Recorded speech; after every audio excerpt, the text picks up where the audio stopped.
This is all wrong. I shouldn't be up here. I should be back in school on the other side of the ocean.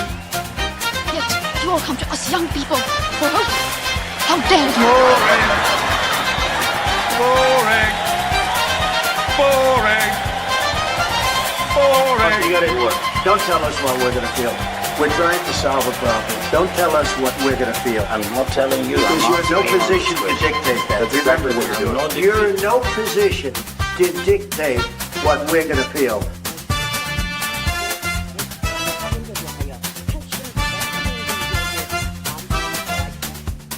I call again for an immediate ceasefire in Gaza, the return of the sausages, the hostages. Welcome, Lembit Öpik here for the promised live interview with this man here, Tim Scott of the Freedom Association. In the studio, it's an experiment to see what you think of it. And we're discussing the erosion of free speech by, well, the Labour government, but perhaps successive governments in the country. And so we're seeing how it works when we're actually together in the same place. Tim will confirm this is massively invading our personal space. It is. You don't normally get this close to people. I live in a studio almost alone, apart from my wonderful team. But Tim, thanks for coming along. My pleasure. Tell us a little bit about the Freedom Association. Yeah, so we've been going 50 years. 1975 was when 50? We were formed. Wow. 50 years we've been going. We were founded by the McWhirter twins, as in the Guinness Book of Records. And Ross McWhirter, of course, was murdered by the IRA in 1975 for putting a price on their heads. So 2025 was our 50th anniversary. We had a lovely dinner down at the Penshurst Place, the home of the Delisle family. You didn't invite me. You didn't. Fact. This interview is over. I did. We did invite you, Lembit.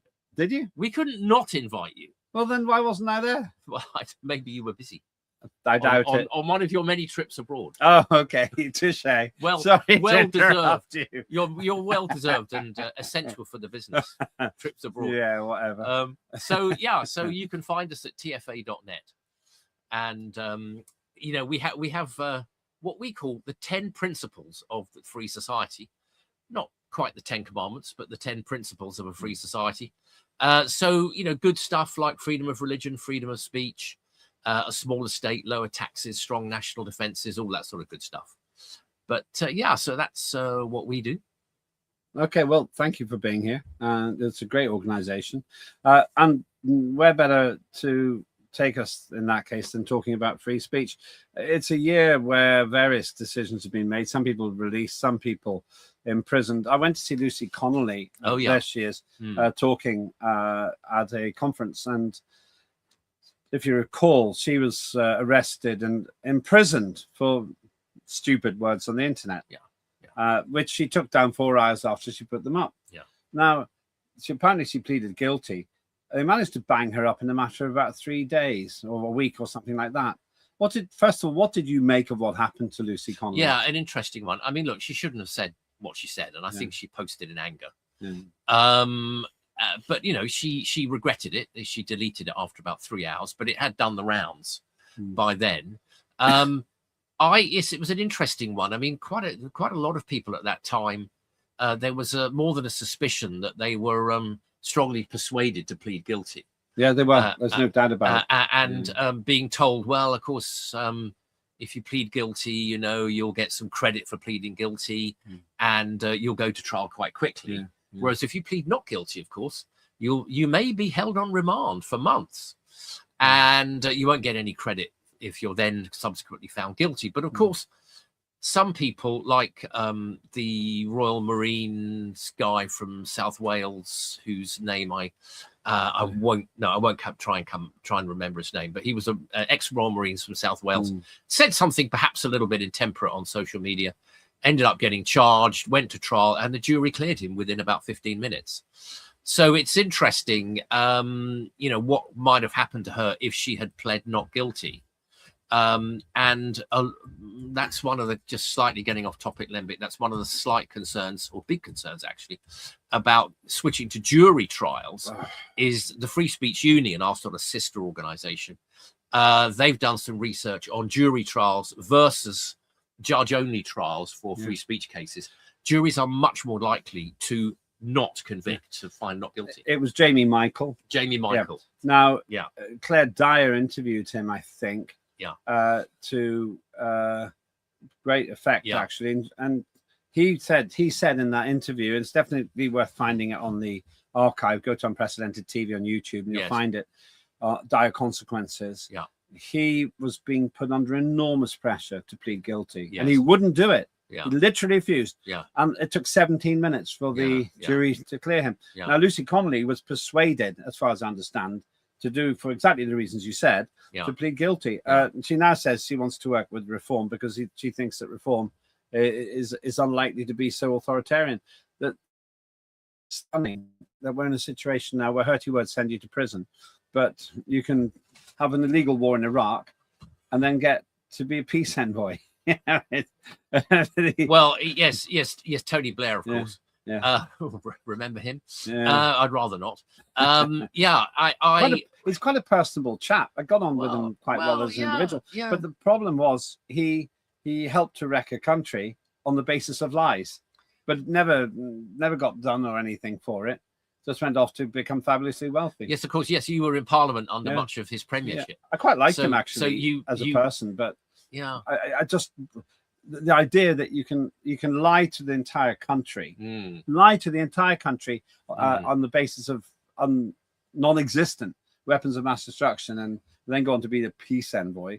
But Lucy Connolly says some hurty words on the internet and spends something like a year in prison. Well, you had a ringside seat to his premiership, and I voted against. I voted against it. I didn't believe him. I thought it was complete rubbish, and we got pariahed.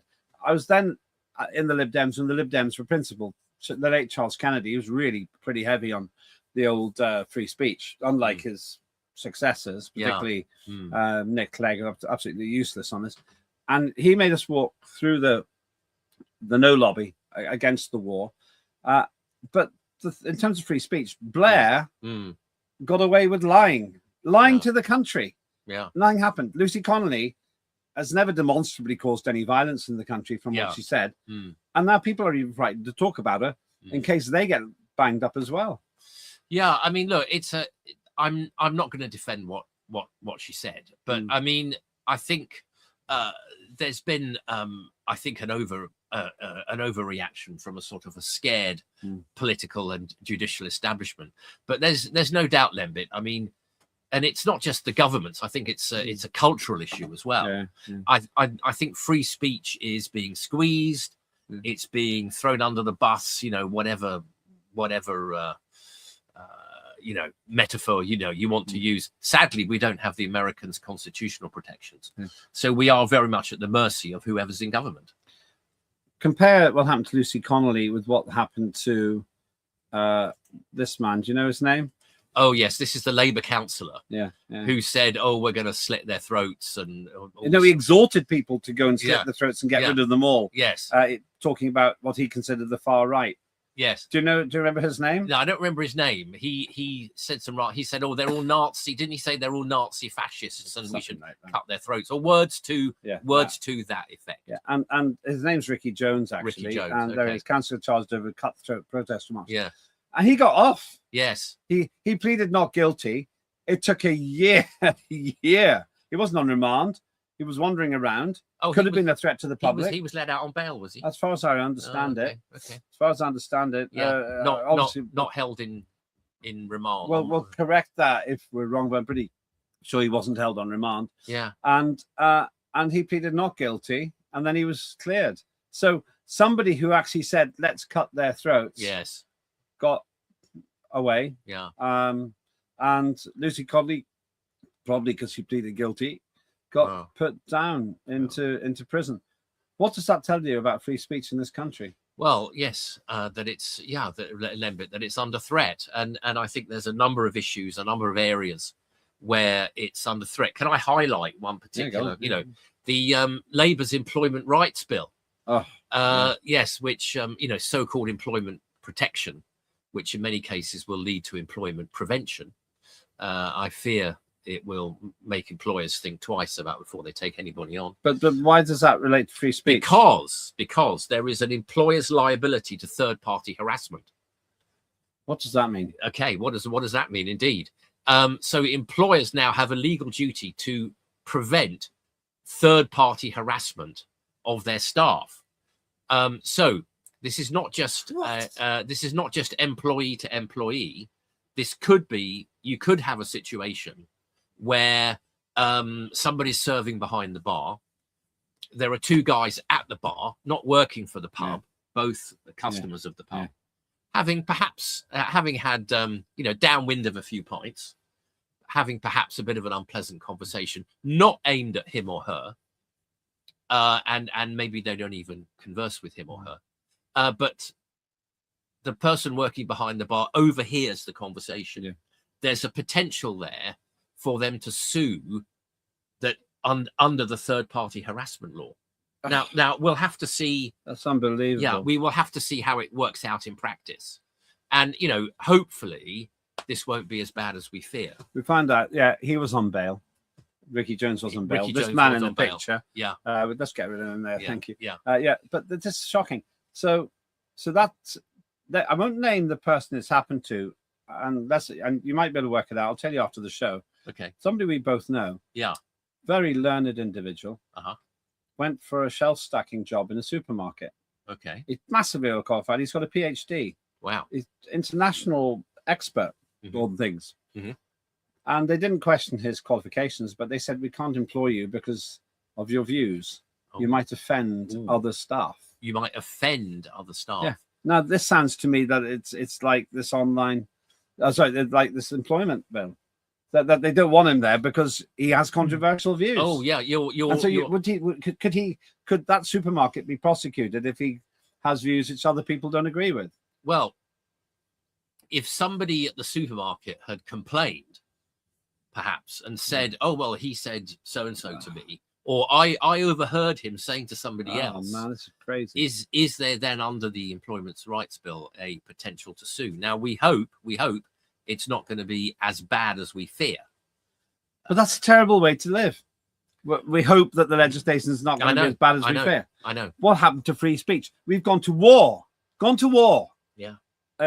In order to defend people's liberties. Yeah. And now we're taking them away. This is just insane to me. Yeah, I mean there are other examples, Lembit. You've got this Islamophobia definition. You've got this committee being chaired by my former election opponent, Dominic Grieve. Oh yeah, quite like him actually. But go on. Yeah, but I wish I'd been more fond of him. Very very pucker guy. Very pucker sort of Westminster and Oxford.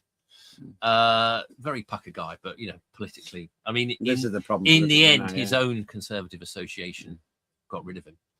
But anyway, going back to the Islamophobia definition, that's another potential area of concern, that they're going to come out with this Islamophobia or anti-Muslim hatred definition, and nobody should be having a go or threatening anybody else just because they're Muslim. But there's a fear here, there is a real fear here, that definition could then end up with people being on the wrong side of the law, being arrested, being charged. I'll give you another example. The Christian Institute, which I've got some links with, has recently had to come out with what they call a street preacher's charter. This is what you can say and what you can say and what you can't say. People have been threatened with arrest just for quoting from the Bible. They've been arrested for silent prayer outside abortion. Oh, abortion clinics. Yeah. Not even actually saying anything. No, just standing there. Yeah, just standing there. In other words, a thought crime. Yes. George Orwell's concept of a thought crime. That's a very good comparison. So yes, the street preachers charge, because they've in Uxbridge, near where we live in West London. People have been arrested because they've been doing some Christian outreach work on the street, and somebody has complained, oh, they're causing trouble, I felt harassed, I felt threatened, and along come the police, you know, and all it needs is one person to ring up. Only needs one person, and let alone, you know, a 3 million signature petition as we have against digital ID. All you need is one person to complain. Along come, all right, you're causing trouble, you're nicked. I think that applies to Muslim preachers as well, then, and all religious preachers, or is it just Christians? Well, there is that suspicion, Lembit, should we say? Should we say? Yeah, well, I've heard that from other people, so it's a somewhat rhetorical question, which is a big worry. At some point, we'll get the team to look into the statistics. How many preachers of different religions? We'll look at all of the religions. Those stats could be revealing. Scientologists, maybe. Let's just leave that one there. Yeah, could be interesting stats. Let's just stop for a minute, as often we do. I'd like to advertise one of the greatest shows here on Unprecedented TV with one of the finest presenters. Watch this.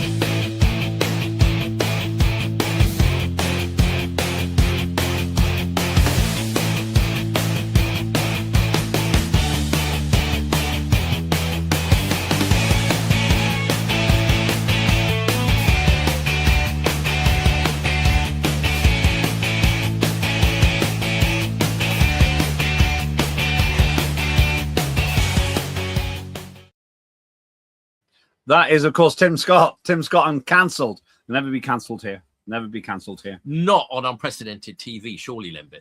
Do follow and like us. You'll find us on Unprecedented. I agree. On YouTube. Of course you do. Because I just laughed at you with your own advert. A story so far.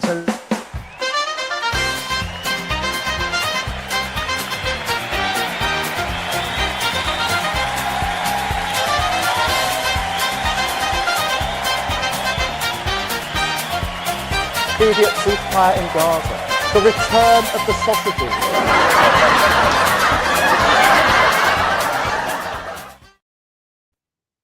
That was weird. I think my team was playing a trick on you. Well, I don't know. I'll leave you to decide which is better. We were temporarily cancelled, Lembit. No, I think it was just it's a plot. I think they're provoking you actually by doing that. I didn't know they were going to do that. I think there might be a little bit too much Christmas cheer in the gallery. Yeah, indeed. We're going to have to introduce very strict rules about too much mulled wine. Yeah, I know exactly. It's only 5%, but how much have they had? That was quite a funny little social, and they're completely unexpected.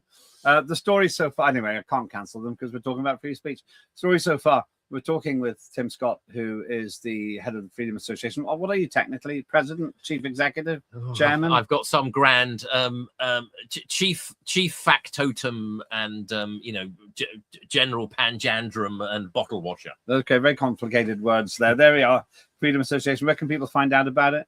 TFA.net, or if you're on Twitter X, at TFA4 freedom. Okay, nice. Yeah, nice. It's good. Good operation, and people have died. One of the founders died for the cause. The story so far, then, we've got a problem with free speech in this country. We've also got people going to prison when they plead guilty from hurting words on the internet. Other people who call on the public to slit the throats of right-wingers who don't go to prison because they plead not guilty and seem to convince the jury or whatever. And we'll talk about jury trial a bit later on. I'm not sure. It may have been a magistrate, actually, that one. Don't know the details too much. But it looks to me that there's a big problem now with something like the online safety bill. The debate there is, can we just get the logo off there for a minute? Thank you. Google says Online Safety Act is a threat to free speech. What is the Online Safety Act?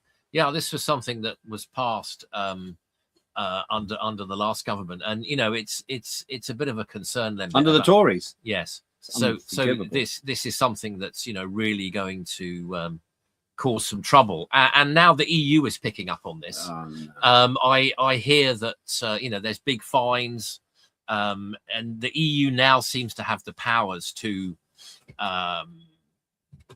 dictate the social media and internet policies of all its member states. I mean, it's becoming increasingly centralized and dictatorial. And I saw the other day that under the rotating presidency of the European Union, where one member state holds the presidency for 6 months, that the Irish government wants to ban social media for under 14s or under 16s, like in America. Yeah, It's well, like Australia. Yeah, Not America, Australia. Australia, Yeah, sorry. Australia. I mean, I've got very mixed feelings about that, and I think you know, there is stuff out there that really, you know, 10 and 12-year-olds shouldn't be seeing. But this should be a decision for the member states, not for Brussels. Oh well, I have to say that Ursula von der Leyen, a failed politician in her own country, is an absolute classic example of what happens when you get apparatchiks in positions of leadership.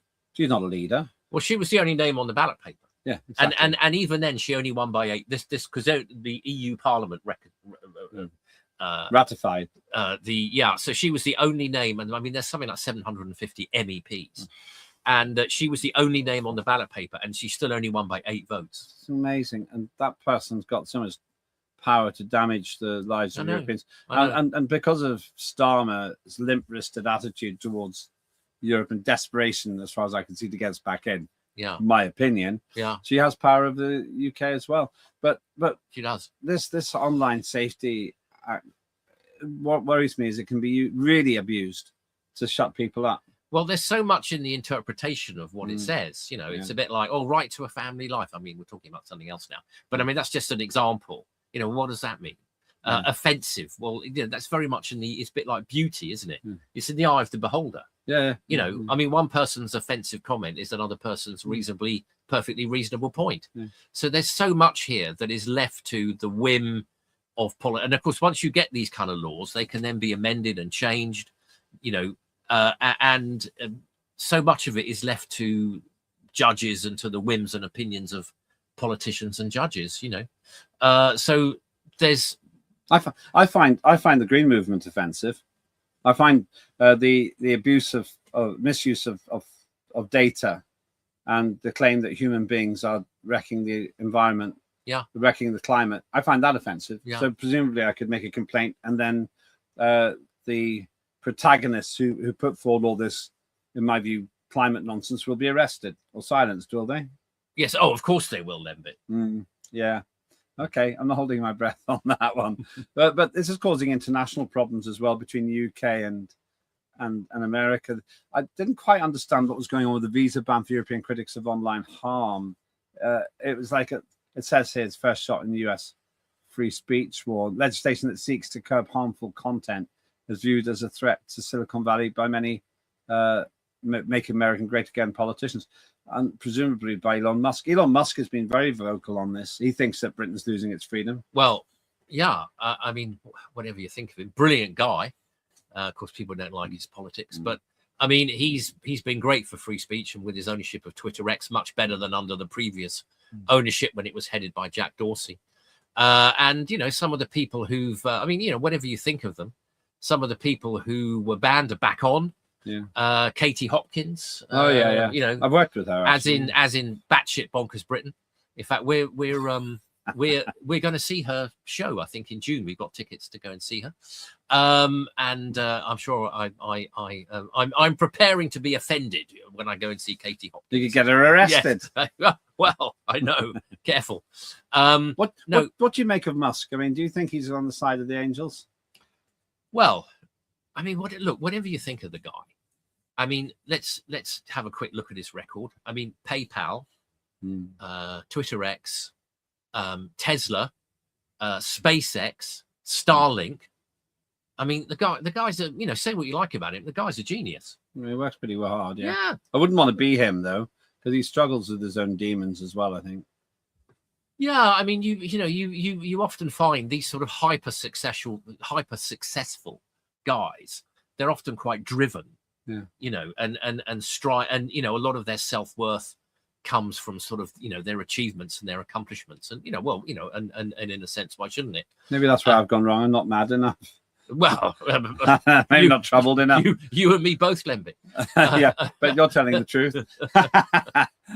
Anyway, I find the idea of us being troubled offensive. Maybe I should report us both. But the thing is that you mentioned the Constitution of America, and it goes very, very heavily into free speech. Yeah, we haven't got that, and in this country, I think that we really are now in danger of losing a lot of what the country existed to defend. I got involved in politics in the 1980s. I've been involved really for about 40 years, I remember there was a headline which I was always very proud of in 1986 in the Bristol Chronicle, I think it was. Oh yeah. And it had me sitting on a motorbike when I was president of the Students' Union at Bristol, and it said the president of free speech. And I have to say I'm a libertarian. So for me, when politicians start taking away your freedoms, they've actually forgotten that they're there to serve us. Yes, yes. As the state as servant, not master, is a a great principle. And I think governments, when they come in, they always try, right, what new laws could we pass? Well, how about we start with just enforcing some of the existing ones and getting rid of laws? I want to get rid of them. Yes. How can you have 7,000 laws and think everyone can obey them? Technically, there was a hanging offence related to disrespecting the monarchy or calling for the shut down the monarchy even about a decade ago. Technically, it was still a capital offence. I have to say, I'm very much with Elon Musk on this and with Donald Trump. And J.D. Vance, who made a very impassioned speech and singled out the United Kingdom as a problem country when it came to free speech. Yeah, interesting guy. Vance came from a very ordinary background. I mean, I think it's going to be, slightly going off topic, I think it's going to be him versus Newsom for US president in 2028. But I mean, I think, they in America, they have a different sort of attitude. I think it's partly because of their constitutional protections. I wish we had something like that here. And, we are very dependent upon the whims of our government and our politicians. We very much are dependent upon their good graces and their good office. You can even call them Goodness help us. And, the Conservatives were in for 14 years.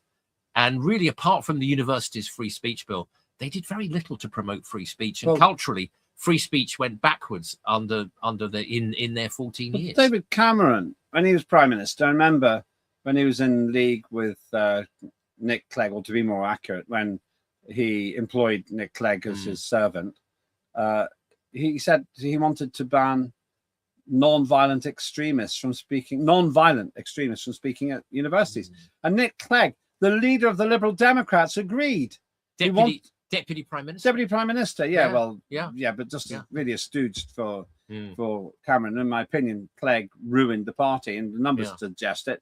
He managed to, over his time as leader, he went from 63 MPs to 8 MPs. Quite a record. It's quite impressive destruction. But he actually made speech agreeing with Cameron, who I think made the speech in Munich. It's always struck me as had a very dark undertones.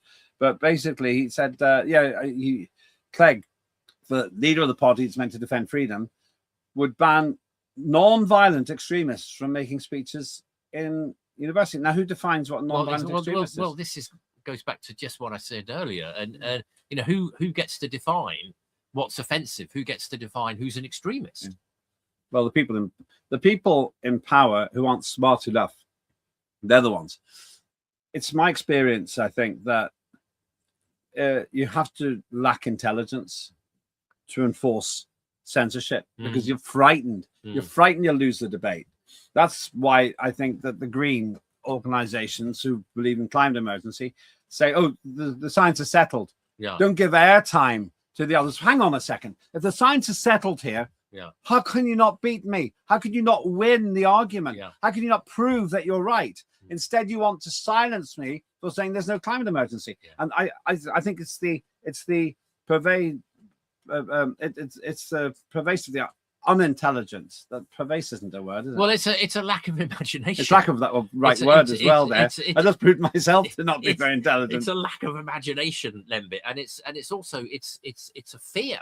It's a fear of what we might say. I mean, I think our government, our current government at least, I don't think it likes a lot of us very much. I think you could well be right. I mean, it does, and it regards us with suspicion. Well, Keir Starmer, I mean, it's just so anodyne when he's talking, and it's just like he doesn't look like he believes in anything. But I think he's scared of free speech.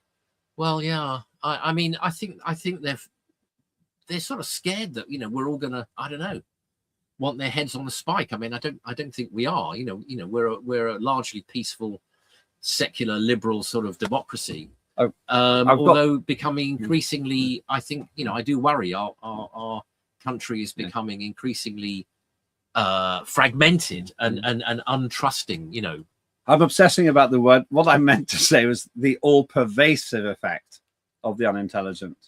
And that's what's happening. And people like, I would say people like Starmer, I don't understand how he even got to be head of the Crown's prosecution service. He doesn't seem intelligent enough for his job. And while we're on it, I'm not sure what you think of the Deputy Prime Minister. Oh dear.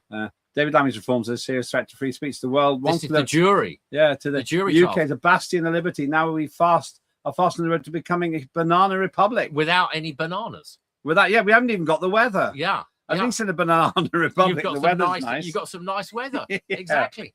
Well, this is David Lammy, bless him. I mean, he went on Mastermind, although I think in his case it should have been called Disaster Mind. Yeah. Because one of the questions was, who was king after Henry VIII? Because actually that is a tough question, because it was a very young son, and it was Edward.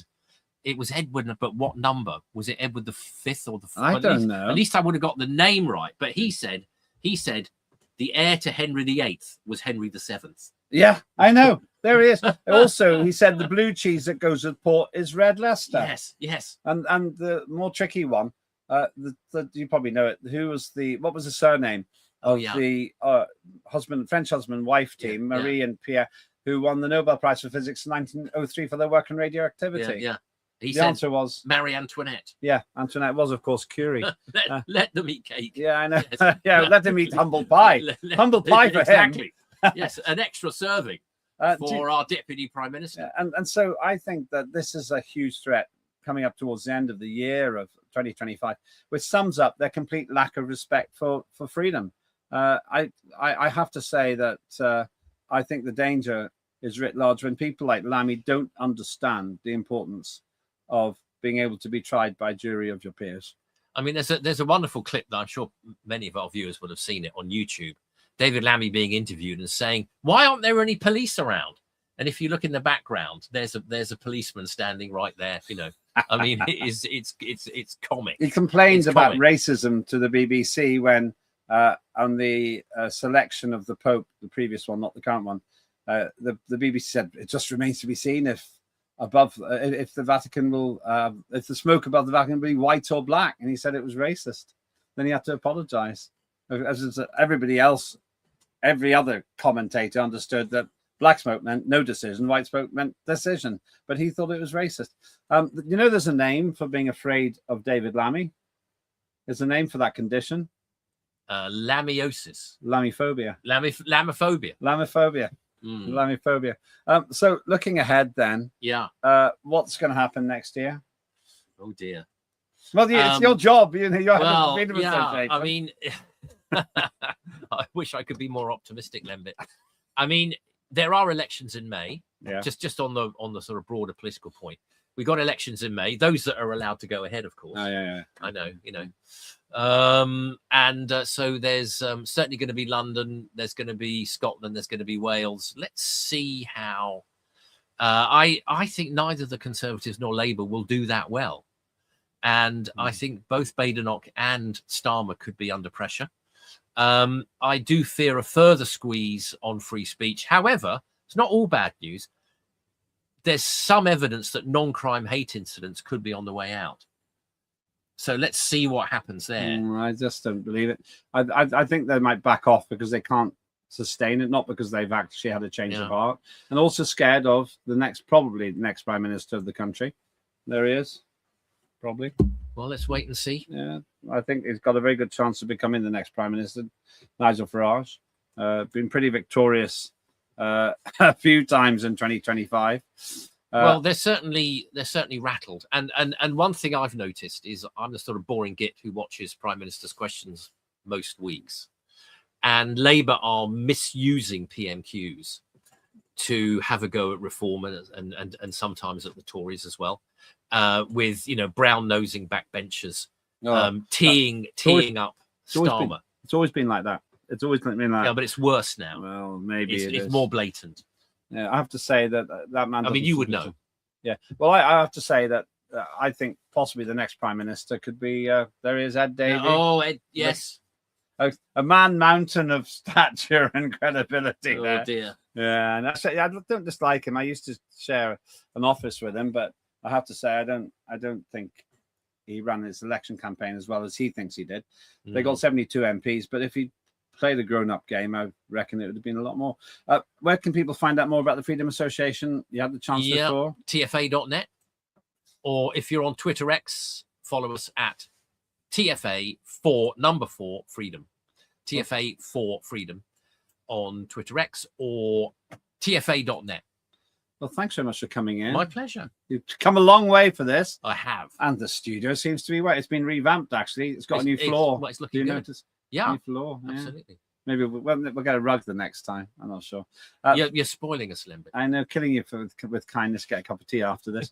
Thanks for at least. Thanks so much for watching.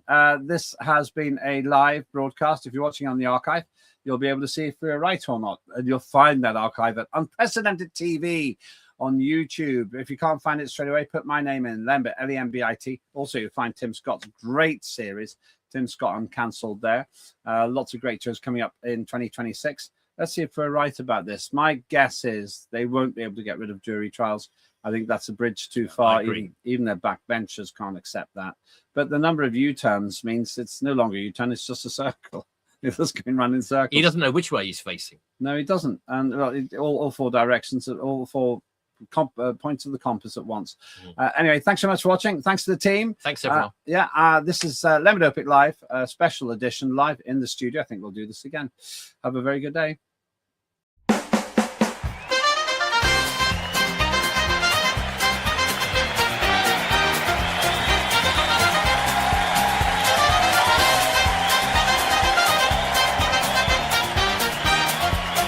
Immediate ceasefire in Gaza.